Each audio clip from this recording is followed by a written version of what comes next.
감사합니다. 오늘 함께 읽으신 본문의 말씀을 중심하여서 하늘 보좌 우편에 앉으신 예수, 하늘 보좌 우편에 앉으신 예수라는 말씀의 제목으로 함께 은혜를 나누도록 하겠습니다. 전체 13장으로 구성되어 있는 히브리서의 이제 전반부를 지났습니다. 그리고 이제 후반부로 접어들었는데요.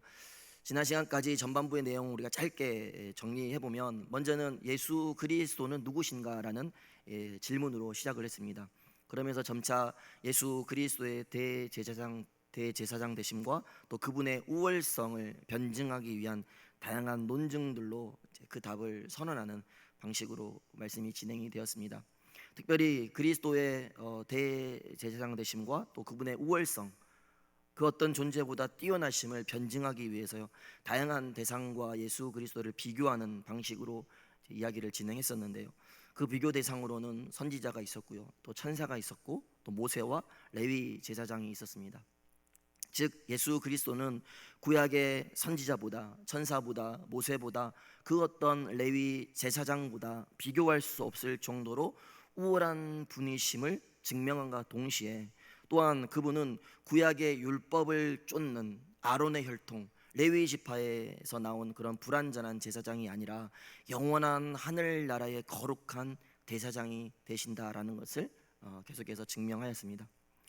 그래서 우리가 바로 전장이었던 7장에서는요, 이제 레위 계통의 제사장들보다 뛰어난 멜기세덱에 대해서 소개하면서 예수님께서 바로 그 멜기세덱의 반차를 따라오신 거룩한 대제사장이 되신다라는 것을 설명하면서 예수님의 대제사장직과 또 우월성, 완전하심, 이런 것들을 계속해서 증언한 바 있습니다. 결국은 이러한 이제 비슷한 흐름으로 계속해서 반복적으로 기록하면서 이 내용을 전했던 이 전반부의 말씀을 이제 우리가 한 문장으로 정리해 보면은요, 예수 그리스도께서 영원한 대제사장으로서 어떠한 자격이 있는가, 그것을 논증했다라고 우리가 정리해 볼 수 있을 것 같고요. 이제 오늘 본문 8장부터는 그렇다면 예수 그리스도께서 영원한 대제사장으로서 어떤 사역을 감당하셨는가, 거기에 대해서 초점을 맞추면서 이제 말씀의 내용을 기록하고 있는 것으로 볼 수 있을 것 같습니다. 그 중에서도 오늘 함께 읽었던 이 본문의 말씀은 이제 도입 부분인데요, 이 부분에서는 이제 더 좋은 언약, 즉 불완전한 옛 언약이 아니라 이제 완전한 그 새 언약의 중보자이신 예수 그리스도, 그 예수 그리스도를 소개하면서 우리가 그 예수 그리스도에 주목해야 할 이유에 대해서 이제 몇 가지로 설명을 하고 있는데요, 가장 중요한 것은 바로 그분이 새 언약의 실체이기 때문이다라는 것을 우리에게 증언을 하고 있습니다.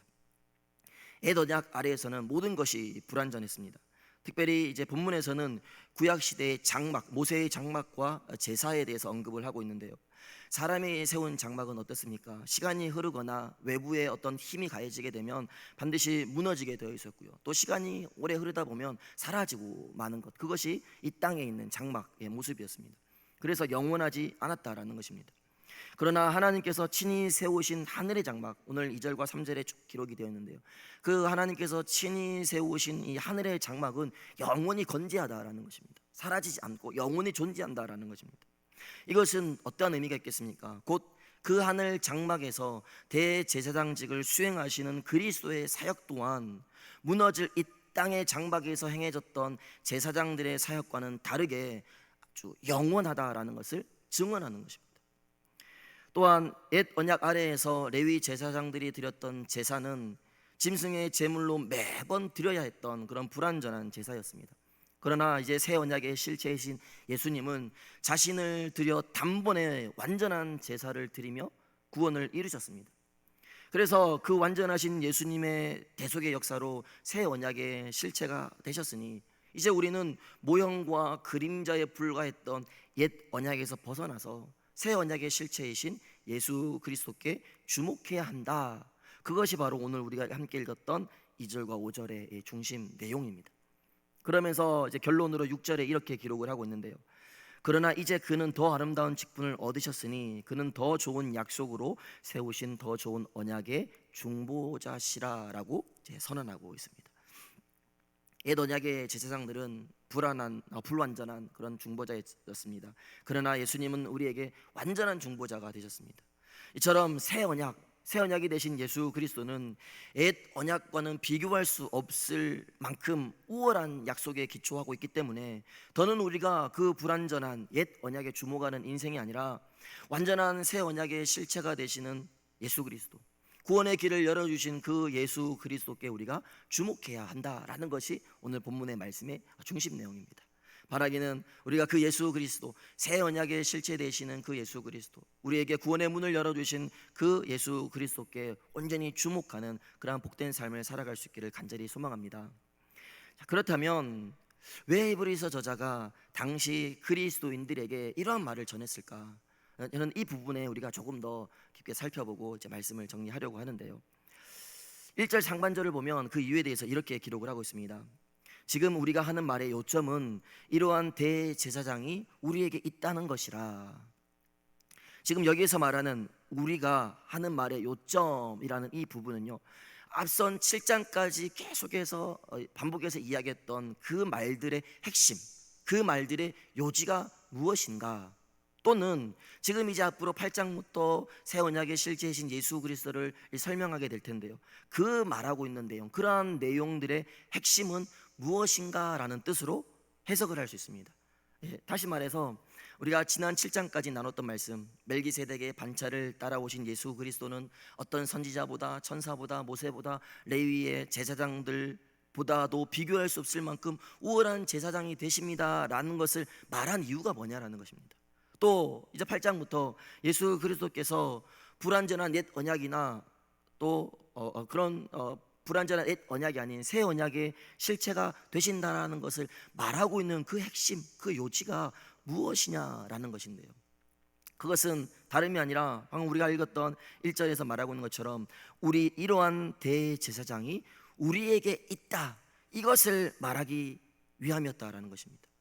다시 말해서 우리에게 이처럼 탁월하고 뛰어나신 영원한 대제사장이 되시며 새 언약의 실체가 되시는 그 예수 그리스도께서 우리와 함께 계시다라는 것을 말씀하기 위하여서 지금까지 그 이야기들을 장황하게 설명했다라는 것을 오늘 저자가 말하고 있는 것입니다. 그렇습니다. 구약의 율법을 쫓는 레위 제사장의 계열이 아니라 멜기세덱의 반차를 따라 영원한 대제사장이 되시며 새 언약의 실체가 되시는 예수 그리스도를 단순히 이론적으로 그분은 이러이러한 분이다라는 것을 소개하는 것으로 끝나지 않고요, 바로 그분이 지금 우리와 실질적으로 함께 계심을 선언하고 있는 이 말씀이야말로 복음의 진수이며 핵심 중에 핵심이다라고 말할 수 있는 것입니다. 특별히 당시 수신자들, 유대주의자들로부터 갖은 핍박과 회유를 받으면서 그들의 믿음과 신앙이 흔들리고 큰 어려움을 겪고 있었습니다. 그때 이 저자는 당시 어려움을 겪고 있었던 성도들에게 영원한 대제사장이신 예수 그리스도께서 우리와 함께 계신다, 이론으로 존재하는 것이 아니라 실질적으로 우리와 함께 계신다라는 이 선언이 그 시대를 살아갔던 어려움 가운데 놓여 있었던 성도들에게 얼마나 큰 위로와 힘이 되었겠냐라는 것입니다. 우리가 때로는 정말 힘들고 어려운 하루하루를 살아가면서도 버텨내고 견뎌낼 수 있는 것은요, 나를 사랑하는 가족들이 있다는 것, 또 나를 기대하는 누군가가 있다는 것, 또는 나로 인해 기쁨을 나누고 또 슬픔을 함께 나눌 수 있는 누군가가 함께 있다는 것이요, 그 사실 하나만으로도 힘겨운 날들을 버텨내고 견뎌낼 힘이 될 때가 있지 않습니까? 하물며 영원한 대제사장이 되셔서 구약의 그 어떤 존재보다도 뛰어나시며 새 언약의 실체가 되신 예수 그리스도께서 지금 우리와 함께 계신다라는 그 선언이야말로 여러분 얼마나 큰 위로와 만족과 힘을 주었겠냐라는 것입니다.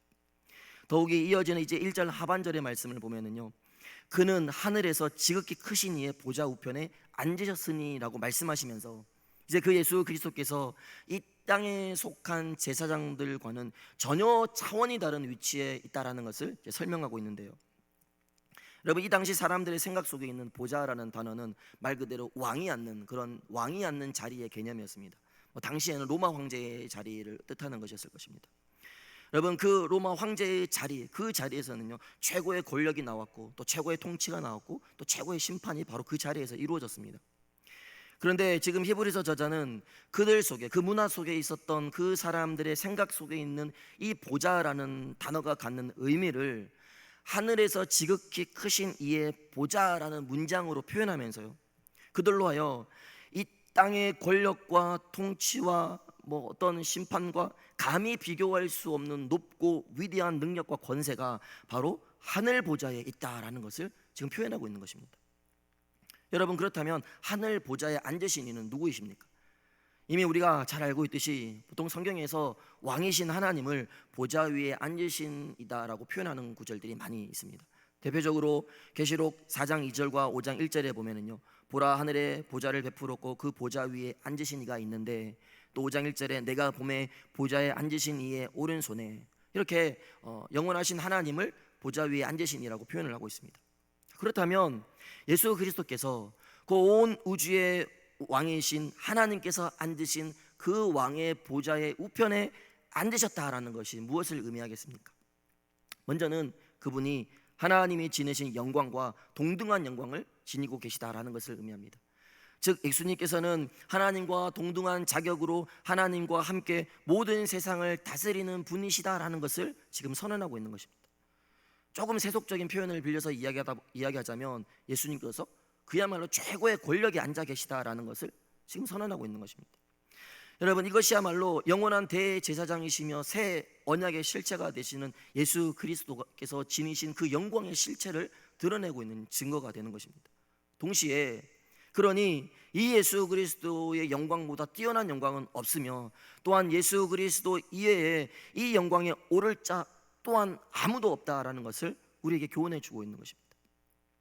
그러니까 정리하면 예수 그리스도는 단순히 이 땅에 속한 구약의 제사장들처럼 겨우 속죄일이나 간신히 지성소에 들어가서 매번 제사를 지내야 했던 그런 불완전한 존재가 아니라 당당히 하나님의 하늘 보좌 우편에 앉아서 그 권세와 영광으로 영원토록 하나님을 보좌하면서, 또한 그분과 함께 온 우주를 통치하고 다스리는 분이다라는 것을 당시 성도들에게 선언하면서, 그러니 그분이 우리와 함께 계신다라는 이 사실을 기억하면서 더는 현실에 마주한 어려움으로 인해서 여러분들의 신앙이 흔들리는 그러한 연약한 신앙이 아니라 그 주님, 우리와 함께 계시는 그 주님을 붙들면서 힘든 현실을 견뎌내야 한다라는 것을 지금 요청을 하고 있는 것입니다. 오늘 이 말씀의 핵심이 우리에게도 그대로 적용될 줄 믿습니다. 2000년 전 그때뿐만 아니라 지금도 여전히 우리와 함께 하셔서 구원자가 되시고 중보자가 되시며 영원한 대제사장이 되셔서 하나님 앞으로 나아갈 수 있는, 영원히 죽을 수밖에 없는 우리의 죄를 대속해 주시고 이제 끊어졌던 하나님과의 그 관계를 이어주시는 중보자가 되셔서 하나님 앞으로 나아갈 수 있는 길을 열어주셨기 때문에 우리는 어떠한 시련과 고통 속에서도 좌절하거나 낙심할 필요 없이 담대하게 주님 앞으로, 하나님 앞으로 나아갈 수 있게 된 것이며, 또 그렇게 나아갈 때 우리의 삶의 모든 현실 어려움들과 비극적인 어떤 고통들은 사라지게 되는 것입니다. 바라기는 지극히 크신 하나님의 보좌 우편에 앉아 온 우주를 통치하시며 다스리시는 예수 그리스도께서 지금부터 영원까지 우리와 함께 계신다는 사실을 기억하면서 오직 믿음과 진리를 지키며 의의 길을 걷는 우리 모든 새벽 가족들 되기를 간절히 소망합니다. 여러분, 끝으로 이제 보좌 우편에 앉으셨다라는 이것을요, 또 다른 측면으로 우리가 한 가지 더 살펴보고 말씀을 마치겠는데요, 보좌 우편에 앉으셨다, 죽으시고 부활하시고 승천하셔서 이제 하늘 보좌 우편에 앉으셨다라는 이 말은요, 예수님께서 이제는 이 땅의 사역을 마치셨다라는 것을 의미하고, 또한 예수 그리스도의 속죄 사역이 완성되었다라는 것을 의미합니다. 그런데 여기서 중요한 것은 이제 예수님께서 이 땅에서의 지상 사역을 다 마치셨고 다 끝내셨고 또 모든 속죄 사역을 완성하신 이후에 하늘 보좌 우편에 앉으셨다라고 해서 이제는 그 영광을 누리시면서 그 자리에 머무르시는 것으로 만족하고 계시다, 또는 단순히 그 자리에서 이 땅에 있는 우리를 관망하는 것으로 만족하고 계시다라는 의미로 우리가 해석해서는 안 된다라는 것입니다. 여러분, 그분은 하늘의 영광스러운 자리에서도 여전히 우리를 통치하고 계실 뿐만 아니라 여전히 우리와 하나님 사이를 잇는 중보자로서의 그 사역 또한 쉬지 않고 계속해서 감당하고 계시다라는 것을 성경은 우리에게 증거하고 있다는 것입니다. 그럼 그것이 오늘 2절 상반절의 말씀입니다. 성소와 참 장막에서 섬기는 이시라. 예전 성경에서는 이 섬기는 이시다라는 이 부분을요, 부리는 자라고 표현을 했습니다. 이 말에는 종, 일꾼이라는 의미가 담겨 있는데요, 즉 이미 예수님은 이 지상의 모든 사역을 다 마치셨습니다. 또 우리를 위한 속죄 사역 또한 완성하신 후에 하늘 보좌 우편에 앉으셨지만 그럼에도 그 자리에서 여전히 쉬지 않고 우리를 위하여 영원한 대제사장적 중보 사역을 감당하고 계시다라는 것을 우리에게 말씀해 주고 있는 것입니다. 다시 말해서 이제는 섬김을 받을 위치에 있어야 할 그분이 여전히 섬기는 자리에서 순전히 우리를 위하여서 섬기는 사역을 하고 계심을 말씀해 주고 있는 것입니다. 그러니 여러분, 이 말씀이 오늘의 어려운 현실을 살아가는 우리에게 얼마나 큰 위로와 힘이 되는 말씀입니까? 바라기는 지금도 여전히 하늘 보좌 우편에서 우리를 위하여 더 좋은 언약의 중보자가 되셔서 멈추지 않고 여전히 그 열심으로 일하고 계시는 그 주님, 그 주님께서 나와 함께 계시다라는 사실을 오늘 이 시간으로 기억하시면서요, 우리에게 주어진 삶의 현실 가운데 어떤 어려움과 또 아픔이 있을지라도 그 가운데서 우리와 함께 하시는 그 주님을 기억하시면서 모든 현실 가운데서 기쁨과 감사함으로 하루하루의 삶을 살아내시는 그런 복된 동부의 모든 새벽 가족들 될 수 있기를 주님의 이름으로 부탁을 드리겠습니다. 기도하겠습니다.